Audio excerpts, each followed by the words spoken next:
এখন আমার হাত ইউরোপিয়ান ইউনিয়নে, ইউরোপে।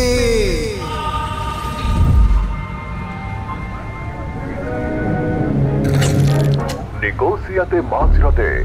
এখন আমি সাইপ্রাসের রাজধানী নিকোসিয়াতে আছি। এটি হলো পৃথিবীর একমাত্র রাজধানী যেটি দুই দেশের মাঝে বিভক্ত হয়ে আছে। শুধু এই লাইনটা ক্রস করতে হয়। জর্ডানের পাসপোর্ট লাগবে। আমি ইউরোপ এবং ইউরোপীয় ইউনিয়নে থাকব এবং একে বলা হয় সাইপ্রাস প্রজাতন্ত্র। আর অন্যদিকে আছে উত্তর সাইপ্রাসের তুর্কি প্রজাতন্ত্র, যাকে এখন পর্যন্ত পৃথিবীর কোনো দেশ স্বীকৃতি দেয়নি। এই গ্রিন লাইনটি দিয়ে এই দ্বীপের মাঝে দুই প্রজাতন্ত্রকে আলাদা করা হয়েছে। এই লাইনের মাঝে জাতিসংঘের সামরিক বাহিনী পাহারা দেয়। এটি হলো buffer zone. Whenever we go, you're gonna see a border. আমাদের দ্বীপটি খুবই ছোট। আগে আমরা একসাথে থাকতাম। এখানে সাইপ্রাস, এখানে ইউরোপ। এটাই একমাত্র এরিয়া যেখান থেকে ইউরোপে যেতে পারবেন। যাই হোক, তারা কেন বিচ্ছিন্ন? মূল কারণটা কি? তারা কিভাবে থাকে? মধ্যপ্রাচ্যের সাইপ্রাস হলো ব্রিটেনের মূল দখল এবং মধ্যপ্রাচ্যে খুব প্রেসারের মধ্যে থাকে। তাদের কাছে দেশ হিসেবে আমাদের কোনো অস্তিত্ব নেই।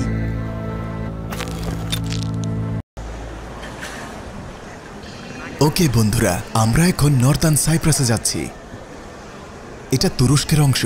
এখানে ভিসা লাগে না, অথচ এটা একটা আন্তর্জাতিক বিমানবন্দর। আমরা নর্দার্ন সাইপ্রাসে যাচ্ছি। একটা নর্দার্ন সাইপ্রাস, একটা সাউদার্ন সাইপ্রাস, আরও আছে ব্রিটেন এবং জাতিসংঘ। এই দ্বীপের একটা গল্প আছে।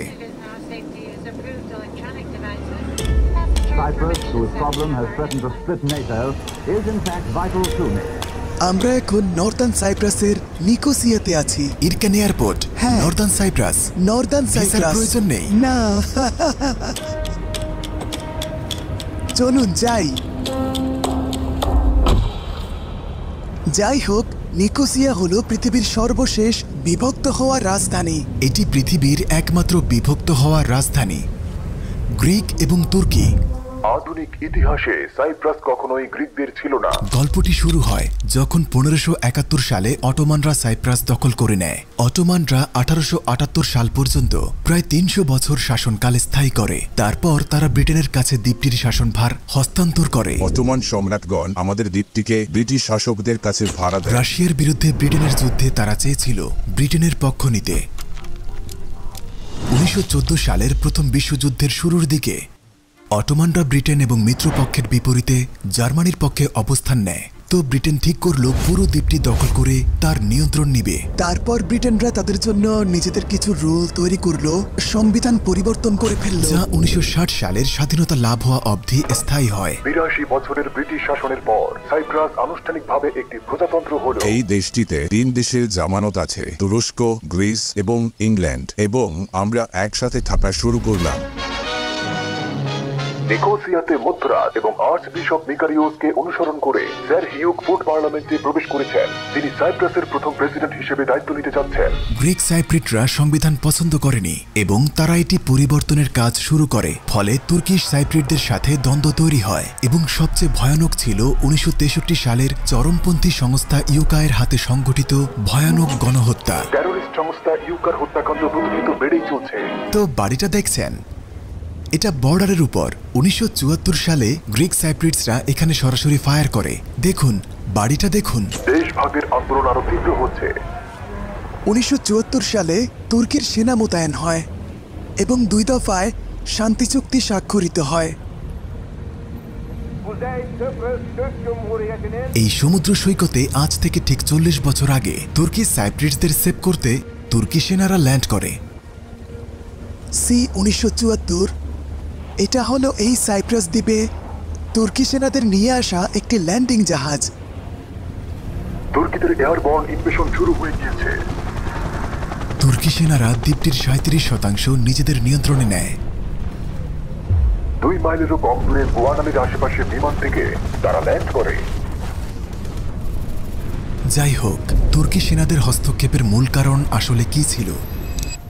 1974 সালে টেররিস্ট সংস্থার ইয়োকো গ্রিক মিলিটারি সরকারের কিছু সদস্যের সাথে মিলিত হয়ে সাইপ্রাসের প্রেসিডেন্ট আর্কবিশপ মিকারিউসের বিরুদ্ধে একটি অভ্যুত্থান ঘোষণা করে। এটা ছিল এই দ্বীপটিকে গ্রিকের সাথে যুক্ত করার একটি চক্রান্ত, যেটি শুরু হয় তুর্কি সাইপ্রিটদের বিরুদ্ধে একটি এথনিক ক্লিনজিং এর সূচনার মাধ্যমে। তুর্কি সাইপ্রিটদের টার্গেট করা হয়েছে।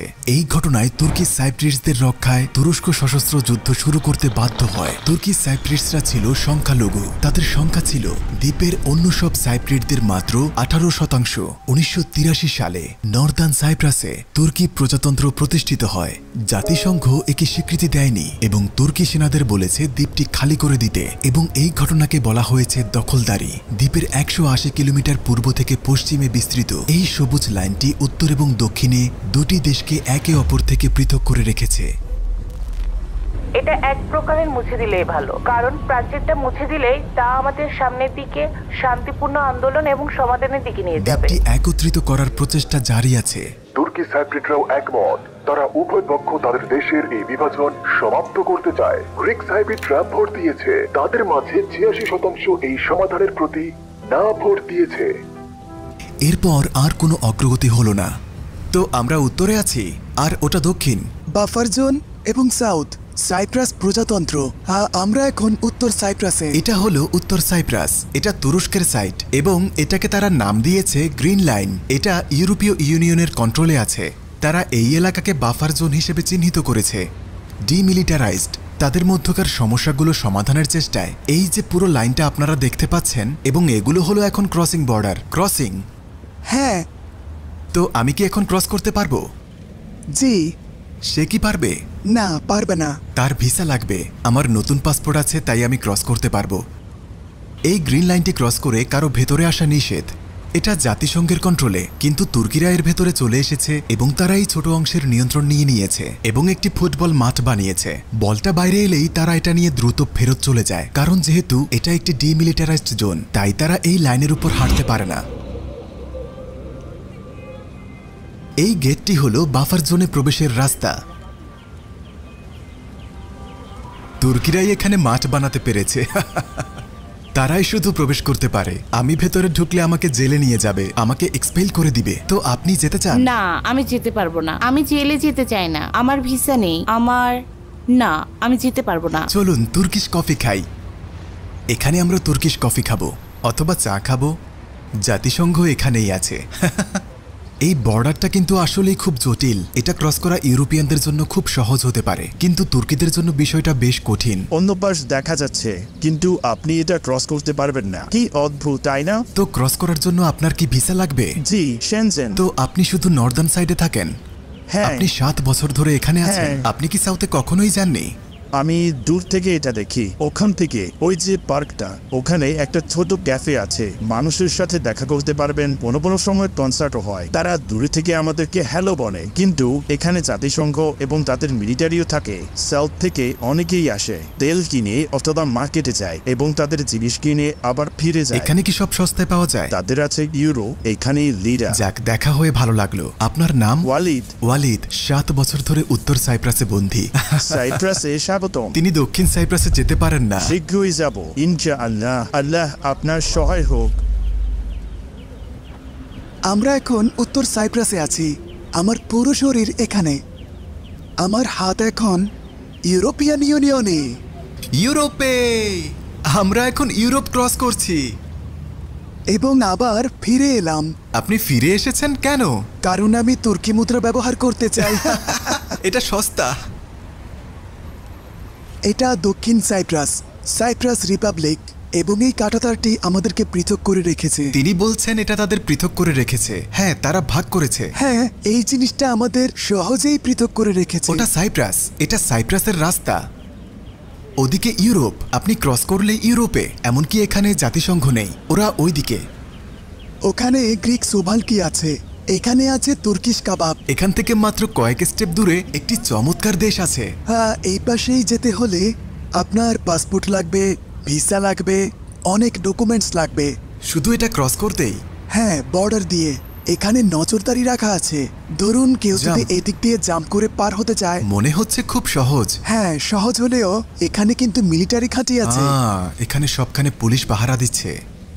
হ্যালো, আপনার দেশের অবস্থা কি? ভালো? ইউরোপ কেমন লাগছে? Europe, good bye. ইউরোপে যাওয়া কিন্তু অনেক মানুষের স্বপ্ন, কিন্তু ইউরোপে কেন সবাই মরক্কো, তিউনিসিয়া, লিবিয়া থেকে সহজে যেতে পারে? গ্রিক সাইপ্রাসের দিক ক্রস করার আগে এই জায়গা সম্পর্কে আরও কিছু জানার বাকি আছে।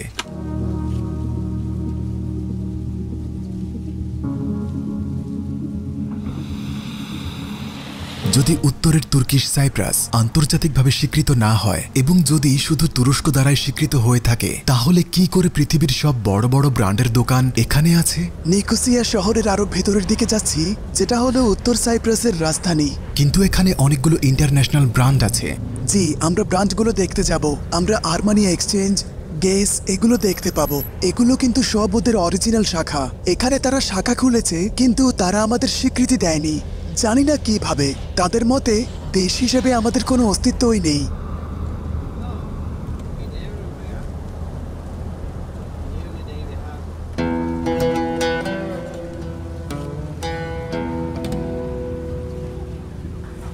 এখানে কেন এত বেশি পর্যটক আসে না? এখানে সাগর আছে এবং এখানের প্রকৃতি অনেক সুন্দর এবং মার্কেটও আছে। ভেবে দেখুন, মাত্র অল্প কিছু মানুষ এটা সম্পর্কে জানে এবং তারাই শুধু এখানে ভিজিট করতে আসে। আপনি যদি তুরস্ক থেকে হন, আপনার কোনো ভিসাই লাগবে না। আপনারা জানেন যে আমরা এখন রাজধানীতে আছি। এটা হলো পৃথিবীর একমাত্র বিভক্ত রাজধানী। চলুন আরো কিছু জানি। পুরো নিকোসিয়া দেয়াল দিয়ে ঘেরা। আমরা মাঝখানে আছি এবং নিকোসিয়া এবং দেয়ালগুলো দুই ভাগে বিভক্ত করা হয়েছে। আমরা এখন আছি উত্তর অংশে। তিনি বলছেন এটা উত্তর এবং দক্ষিণ অংশে বিভক্ত। উত্তর অংশে হলো তুরস্ক এবং দক্ষিণ অংশে হলো গ্রিক। ঘোষণায় সাইপ্রাসের তুর্কি সম্প্রদায়কে সতর্ক করে বলা হয়েছে তাদের বাড়ি যাতে সরিয়ে নেয়। 1974 সালের দ্বন্দ্বের পর 60,000 তুর্কি শহরের উত্তরাংশে চলে আসে এবং প্রায় 2 লক্ষ গ্রিক সাইপ্রিটস শহরের দক্ষিণ দিকে চলে যায়। তারপর আমাদের দ্বীপটি দুই ভাগে বিভক্ত হয়ে যায়। আমরা বুয়ুকহানে যাচ্ছি, যেটা অটোমান শাসকদের দ্বারা তৈরি হয়েছিল। তাদের মতে অটোমান সম্রাটরা এই দ্বীপটি প্রায় 300 বছর দখল করে শাসন করেছিল। তাই আমরা এখানে এখন তুর্কি সাইপ্রিটদের দেখতে পাই এবং গ্রিক সাইপ্রিটদেরও দেখি। আপনার মনে হবে যেন আপনি তুরস্কে আছেন। এগুলো সব তুর্কিশ কাবাব। আমরা এখন এখানে আছি। এটা হলো রাজধানী। এদিকে হলো তুর্কিদের অংশ এবং এইদিকে হলো সাইপ্রাস।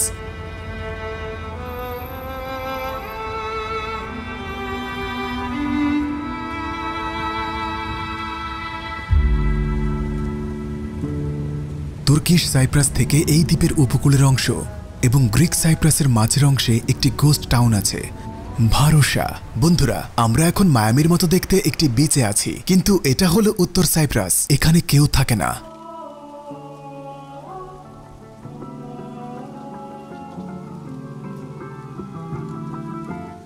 এটা ভারসা, তুর্কিতে বলে মারাশ। 1974 সাল থেকে এটি একটি গোস্ট টাউন। এটি ডিমিলিটারাইজড এলাকা। এখান থেকেই ভারসা শুরু হয়েছে। এই শহরে একদমই শূন্য বসতি। দেখুন এটা কিভাবে বন্ধ করা আছে। এখানে গাড়ি প্রবেশ এলাও না। শুধুমাত্র ছোট ইলেকট্রিক কার অথবা বাইসাইকেলে এখানে প্রবেশ করতে পারবেন। এটা হলো ভারসা।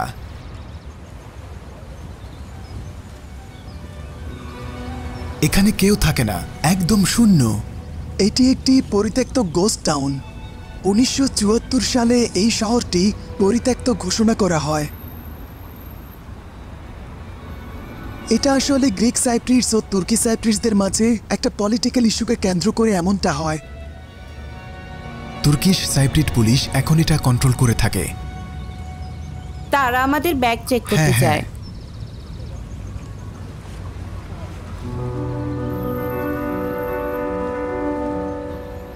ওকে, আমরা ভারসাতে ঢুকলাম। পুরো এলাকাটি এখন জাতিসংঘের নিয়ন্ত্রণে আছে। একটি আস্ত শহর, বাড়ি, হোটেল, রিসোর্ট এই সব আপনি সাগরের পাশে দেখবেন। এখানে কেউ থাকে না। একটি খালি শহর, নো ম্যানস ল্যান্ড। এখানে কেউ বাস করতে পারে না। জাপানের শহরটির মতো। ওখানে থাকতে পারে না রেডিয়েশনের কারণে, আর এখানে থাকতে পারে না দ্বন্দ্বের কারণে। আমরা এটা নিতে পারি। এটাই একমাত্র অ্যালাউ করা হয়েছে। এটা এখন পর্যটন কেন্দ্র।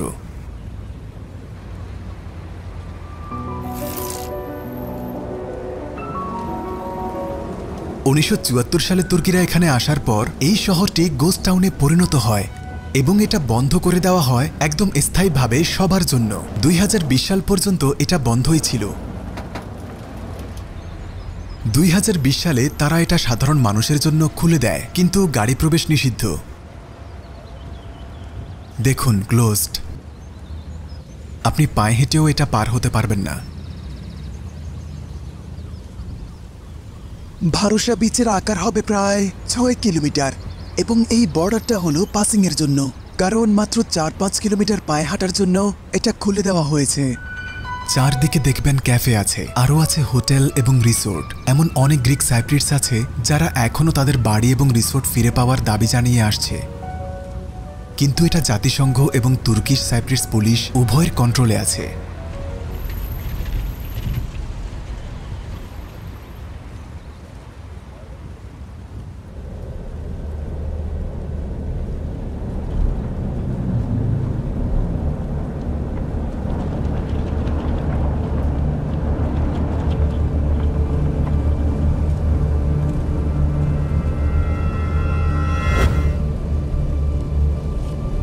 তারা বলছে যত মানুষই তাদের বাড়ি ছেড়ে গিয়েছে তাদের সবার কাছে তাদের নিজের বাড়ির চাবি আছে। গ্রিক সাইপ্রাসে বিষয়টি যেন 1948 সালের ফিলিস্তিনের ঘটনা। আমরা যখন আমাদের বাড়ি থেকে বের হই আমাদের দাদার কাছে চাবি ছিল। একই ঘটনা, এটি একটি চলমান ঘটনা যা এখনও শেষ হয়নি। কিন্তু ফিলিস্তিনিদের বাস্তুচ্যুত করার ঘটনা হলো পৃথিবীর সবচেয়ে ধ্বংসাত্মক ঘটনা, যা অন্য কোনো ঘটনার সাথে তুলনা করা যায় না। এবং ফিলিস্তিনে এথনিক ক্লিনজিং হচ্ছে। আমার পেছনে এটি হোটেল। দেখুন এখানে 40 বছর ধরে কিভাবে গাছ জন্মেছে। দেখুন হোটেলটা কিভাবে পরিত্যক্ত হয়ে আছে, এখানে নিজে নিজেই গাছ জন্মেছে। এটি একটি খালি শহর, এখানে কেউ নেই। কিন্তু আমি আশা করি হয়তো কোনো একদিন এই সমস্যার সমাধান হবে। এবং রাতে এখানে ভয় লাগে? হ্যাঁ, তা তো কিছুটা।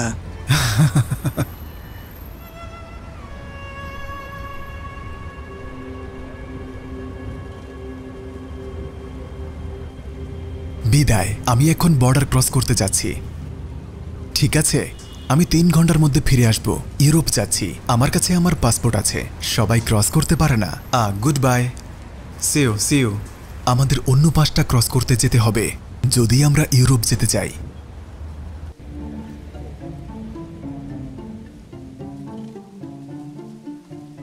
কোনো স্টেম্প ছাড়াই আমি প্রবেশ করেছি, সহজেই। আমি এখন একজন ইউরোপিয়ান। আমার মাত্র 3 সেকেন্ড লেগেছে। সে শুধু আমার পাসপোর্ট চেক করেছে, এটা দেখলো আর বলল আপনি যেতে পারেন। আমি এখন সাইপ্রাস প্রজাতন্ত্রে আছি, দক্ষিণ সাইপ্রাস, গ্রিক সাইপ্রাস। আমি দেখতে চাই তুর্কিশ নর্দার্ন সাইপ্রাসের চেয়ে এটি কোন বিষয়ে ভিন্ন। আমি যদি এখানে কারেন্সি এক্সচেঞ্জ করি তাহলে এটা হবে ইউরো। এটা হলো ইউরোপিয়ান সাইড, গ্রিক সাইড। আমি বর্ডার ক্রস করে আনাসের সাথে দেখা করলাম। সে দক্ষিণ সাইপ্রাসের। হ্যালো। আপনার সাইপ্রিট নাগরিকত্ব আছে? হ্যাঁ, কারণ আমার দাদা সাইপ্রাসের বাসিন্দা ছিলেন। আপনি কি গ্রিক ভাষা বলতে পারেন? এতে আমি দক্ষ। আমার দাদি সাইপ্রাসের ছিলেন, মানে গ্রিক এবং তুর্কিশ সাইপ্রাস যেটাকে বলে। কিন্তু আমার দাদি আমার দাদাকে বিয়ে করেছেন, যিনি হলেন একজন ফিলিস্তিনি। চারপাশে হাঁটলে আপনি অনেক কিছু দেখবেন। ছবি, পতাকা। এদেশের মানুষ আসলে একত্র হতে চায়, তারা রিইউনিয়ন চায়। ঘরগুলো কি পরিত্যক্ত? ও, এটা একটা দোকান। যুদ্ধের সময় এগুলো সব বন্ধ হয়ে যায়। 40 বছর আগে এগুলো বন্ধ হয়ে যায়। এই দিকটা হলো তুর্কিশ সাইড। আরে আমি তো ভুলে পুলিশকে ফিল্ম করে ফেলেছি। No photos, sorry. মানুষগুলো ওখানে কি করছে? তারা মিলিটারি এরিয়াটি দেখছে। ইউরোপিয়ান সাইড থেকে তুর্কিশ সাইডটা দেখছে। হ্যাঁ। এই লাইনটা কি ম্যাপকে বিভক্ত করেছে?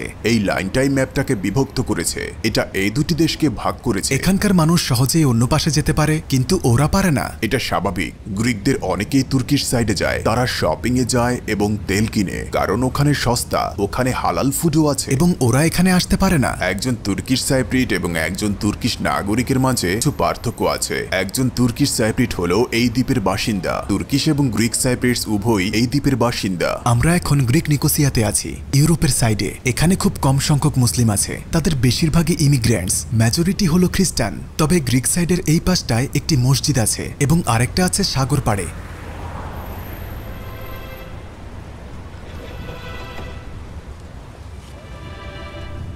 আমরা একটি পাহাড়ের চূড়ায় উঠলাম, যেখান থেকে শহরের দুই পাশ স্পষ্ট দেখা যায়। এখান থেকে আপনি সবকিছু দেখতে পান, তাই না? হ্যাঁ, সবকিছু। দৃষ্টি যতদূর যায়। ওইদিকে ওটা উত্তর সাইপ্রাসের পতাকা। রাতে ওটা আরো উজ্জ্বল হয়ে ওঠে। উত্তর সাইপ্রাসের পতাকাটি দেখছেন, এটা পাহাড়ের উপর আঁকা। আপনি যখন গ্রিক সাইডে থাকবেন, আপনি তখন পতাকাটি পাহাড়ের উপর বেশ বড় এবং ক্লিয়ার দেখবেন এখান থেকে। এটা দুই পক্ষে হয়তো উত্তেজনা সৃষ্টিকারী, তারাও এটা করতে চেয়েছে, কিন্তু এই সাইডে ওই রকম পাহাড় নেই। কিন্তু দেখুন, আপনি যখন এখান থেকে এই পুরো বিশাল এলাকাটি দেখতে পাবেন, আপনি তুর্কিশ সাইড দেখতে পাবেন এবং ওই পাশে গ্রিক সাইডও দেখতে পাবেন। এটা ইউরোপ এবং ওইদিকে ওটা তুরস্ক। তিনটি মহাদেশকে সামনে নিয়ে এই দ্বীপে অবস্থানটিও বেশ চমৎকার। আফ্রিকা, এশিয়া এবং ইউরোপ এটি একটি কৌশলগত অবস্থানে আছে। কিন্তু ব্রিটেন এখানে কি করছে? অতীতে ব্রিটেন এই জায়গাটি দখল করে নিয়েছিল এবং তারা ঘাঁটি গেড়েছিল আর এখানে ছিল। ব্রিটেন সবসময় সব দ্বন্দ্বের মূলে থাকবেই। যত দেশ তারা ছেড়েছে তারা ঝগড়া বাঁধিয়েছে। এই দ্বীপেও তাদের পদচিহ্ন রাখতে হয়েছে, এমনই, এবং তারা এটা করেছে। কিন্তু পাহাড়ের দিকে তাকিয়ে খুব অদ্ভুত এক অনুভূতি হচ্ছে। হয়তো তুর্কিশ সাইডে এমন অনেক মানুষ আছে যারা এই পাশে তাকিয়ে আছে এবং তারাও হয়তো একই জিনিসটা ভাবছে, কেন আমরা এক হই না। কিন্তু এই দ্বীপটি খুবই সুন্দর, তাই না? অবশ্যই। এটা কে ছেড়ে যাবে? কেউ না। এই দ্বীপ ছেড়ে কেউ যাবে না, হ্যাঁ, যদি না জোর করে।